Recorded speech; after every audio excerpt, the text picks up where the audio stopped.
Guys నేను ర్యాపిడోలో నాకు 8,000 అయితే బ్యాలెన్స్ ఉంది. సో, అది ఎలా విత్‌డ్రా చేయాలంటే అనేది చూపిస్తా చూడండి.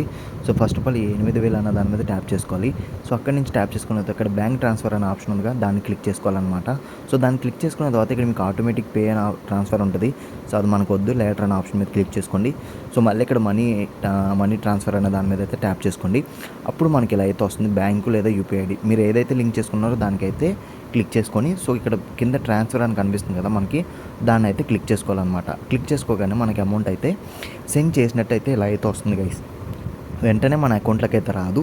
బట్ ఏంటంటే అమౌంట్ అనేది పెండింగ్‌లో ఉంటది. అది ఎక్కడ ఉంటది ఏంటనేది కూడా చూపిస్తా చూడండి. సో, మళ్ళీ బ్యాక్ వచ్చి మళ్ళీ మనీ ట్రాన్స్ఫర్ దాని దగ్గరికి కాకుండా కిందకి స్క్రోల్ చేసుకున్నట్టయితే ఇక్కడ మీకు పెండింగ్ అనే ఆప్షన్ అయితే ఉంటది గైస్. మీరు చూపిస్తా చూడండి. మనం కిందకొచ్చినట్టయితే ఇక్కడ కింద చూసారా హిస్టరీ దగ్గర సో, పెండింగ్‌లో ఆప్షన్‌లోకి వెళ్ళైతే ఇక్కడ 8,000 అయితే కనిపిస్తుందిగా అది మనకి 24 అవర్స్‌లో ఎప్పుడైనా సరే మన అకౌంట్‌లో అయితే క్రెడిట్ అయిపోద్ది. కంగారు పడాల్సిన పని అయితే లేదు వచ్చేస్తుంది.